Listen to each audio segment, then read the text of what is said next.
Assalamu alaikum dear students. Hopefully you all are enjoying good health inshallah.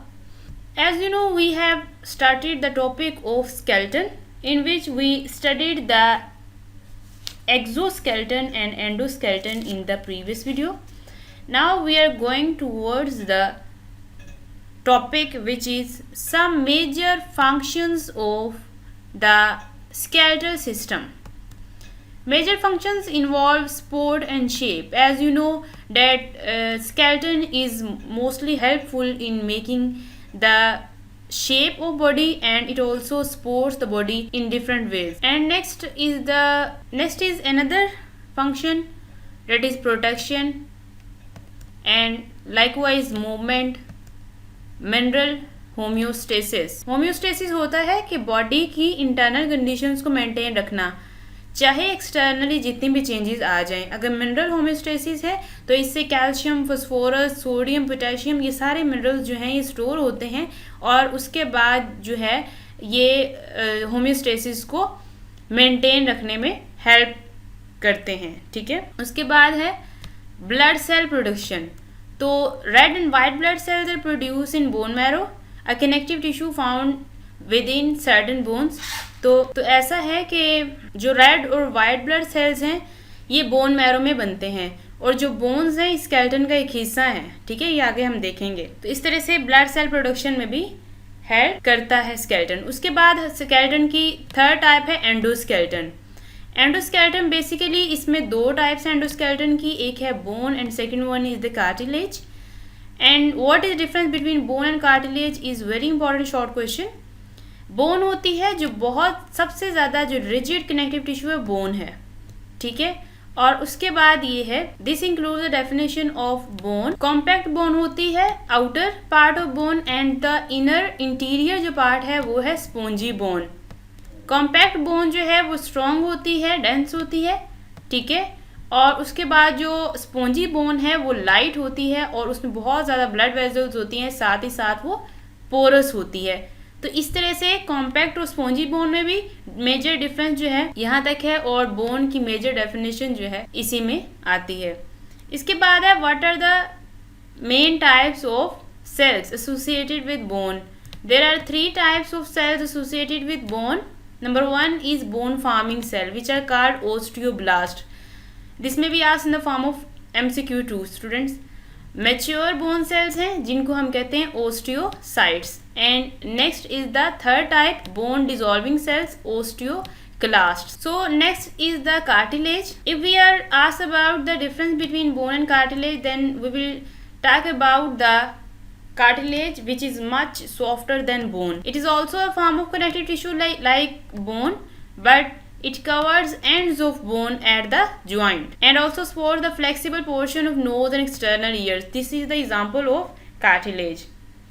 What are the cells of cartilage called? They are called chondrocytes. It is also an important MCQ. So next are the types of cartilage. How many types of cartilage are there? There are major 3 types of cartilage.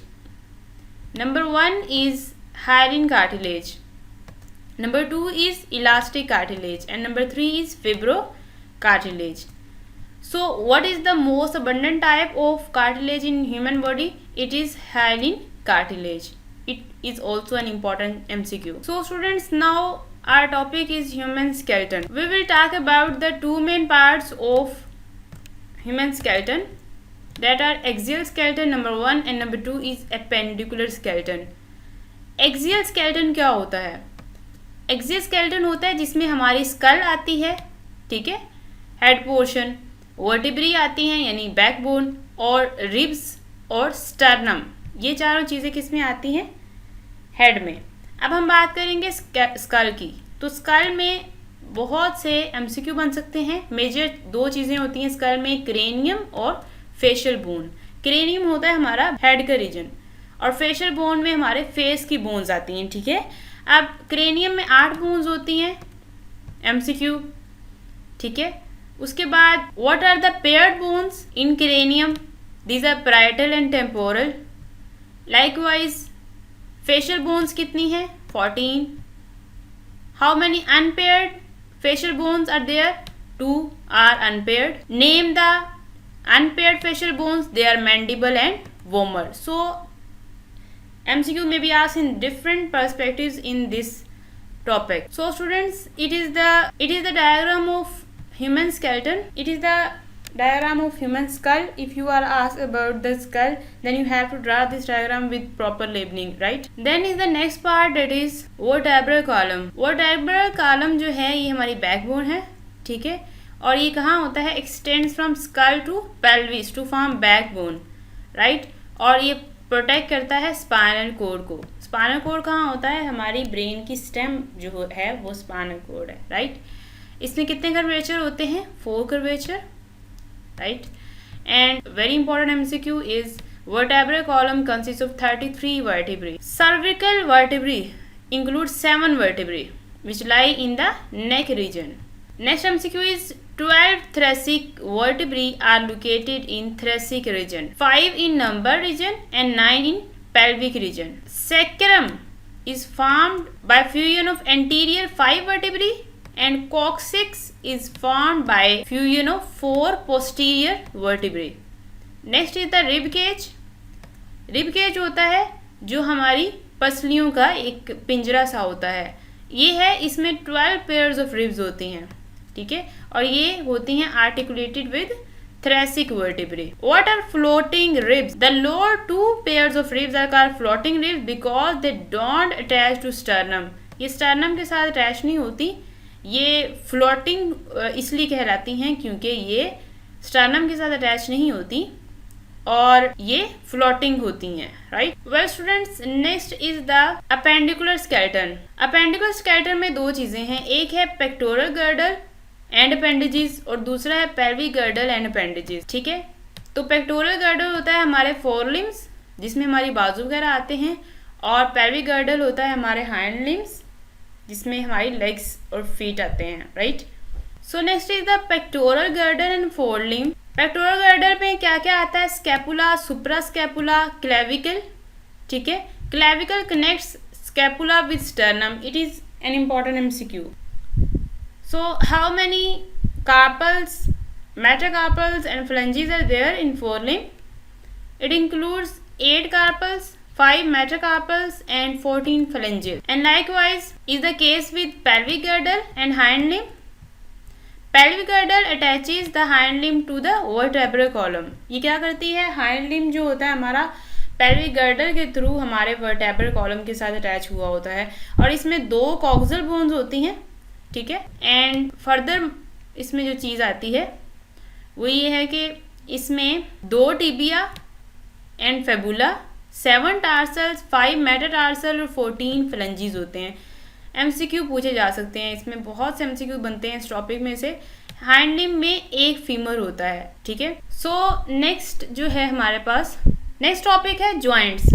Joint क्या होता है, जहाँ पे 2 bones इकट्ठी मिलती हैं वहाँ joint होता है, यानी ज्वाइंट 2 बोन्स का आपस में कांटेक्ट कराता है. Joint is the location where 2 bones unite together, meet together, ठीक है. और उसके बाद ये है कि ज्वाइंट्स की 3 टाइप्स हैं. One is immovable joint, second one is slightly movable joint and third one is freely movable joint. So सबसे पहले फ्रीली मूवेबल ज्वाइंट्स के फर्दर टाइप्स देख लेते हैं. 2 टाइप्स हैं, एक है हिंज ज्वाइंट और दूसरी है ball and socket joint. Well students, अगर on the basis of structure हम देखें कि ज्वाइंट्स की कितनी क्लासिफिकेशन किस हिसाब से है, अगर हम on the basis of structure joint की क्लासिफिकेशन देखें तो उस बेस पे नंबर 1 टाइप है fibrous joint, number 2 is cartilaginous joint and number 3 is synovial joint, ठीक है. लेकिन अगर हमने स्ट्रक्चर और मूवमेंट के बेस पे देखा तो हमने कहा कि साइनोवियल ज्वाइंट जो हैं फर्दर उसकी क्लासिफिकेशन है. तो फर्दर टाइप्स हैं हिंज ज्वाइंट और ball and socket joints. You have to make this point clear. On the basis of amount of movement, जितनी मूवमेंट जो है ज्वाइंट जो अलाउ करते हैं उस बेस पे इसकी 3 कैटेगरीज हैं ज्वाइंट्स की, जिनमें इमूवेबल, स्लाइटली मूवेबल और फ्रीली मूवेबल आते हैं. उसके बाद फ्रीली मूवेबल की फर्दर 2 टाइप्स हैं. फ्रीली मूवेबल ज्वाइंट्स की फर्दर 2 टाइप्स हैं, उनमें हिंज और बाल एंड सॉकेट ज्वाइंट है, ठीक है. फिर अगर हम on the basis of structure देखें तो 3 टाइप्स हैं ज्वाइंट्स की, फिब्रस, कार्टिलेजिनस, साइनोवियल, ठीक है. फिर हम अगर देखें कि साइनोवियल की स्ट्रक्चर और मूवमेंट की बेस पे कितनी टाइप्स हैं, वो हैं ball and socket joint and hinge joint. तो ये जो क्लासिफिकेशन आपको क्लियर होनी चाहिए। कार्टिलेजिनस जॉइंट्स होते हैं जो कि थोड़ी सी मूवमेंट शो कभी कर देते हैं, लेस मूवमेंट, या वो मूवमेंट शो ही नहीं करते, ठीक है। और उसके बाद साइनोवियल जॉइंट्स ऐसे होते हैं जिनमें एक कैविटी होती है जो कि एक फ्लूइड से फिल हुई होती है, ठीक है, और उसकी वजह से मूविंग जॉइंट्स जो होते हैं उनके दरमियान फ्रिक्शन नहीं होती, ठीक है। तो ये फ्लूइड फिल्ड कैविटी इनके अंदर साइनोवियल जॉइंट्स के अंदर होती है, राइट। तो ये बेसिकली हमारे पास जो है इन दोनों की डेफिनेशंस हैं, ठीक है। उसके बाद अगर हम बात करें तो हिंज जॉइंट कौन से होते हैं, जो कि 2 डायरेक्शन में मूवमेंट शो करते हैं, राइट। तो 2 डायरेक्शन में मूवमेंट शो करने का मतलब क्या है कि ये एक ही प्लेन में मूव करते हैं, पेयर ऑफ मसल्स, और टू एंड फ्रो मोशन होती है, ठीक है, like the hinge of a door. और इनकी एग्जांपल्स हैं, ये जॉइंट्स कहाँ होते हैं, एल्बो और नी पे। So it is the definition of hinge joint. Second type है बार एंड सॉकेट जॉइंट। ये ऐसा जॉइंट होता है जिसकी वजह से मूवमेंट जो है सेवरल डायरेक्शंस में होती है, ठीक है, और इसमें एटलीस्ट 2 पेयर्स ऑफ मसल्स होते हैं जो कि एक दूसरे के साथ 90 के एंगल पे होते हैं, परपेंडिकुलर टू ईच अदर होते हैं, इसलिए मूवमेंट सेवरल डायरेक्शन में हो सकती है और इसमें बहुत ज़्यादा फ्लेक्सिबिलिटी होती है। एग्जांपल्स अगर हम देखें तो इसमें हिप जॉइंट और शोल्डर जॉइंट जो हैं इनकी एग्जांपल्स हैं। स्टूडेंट्स, नेक्स्ट टॉपिक है deformities of skeleton. We will study this topic in the next video inshallah. Okay, thank you very much.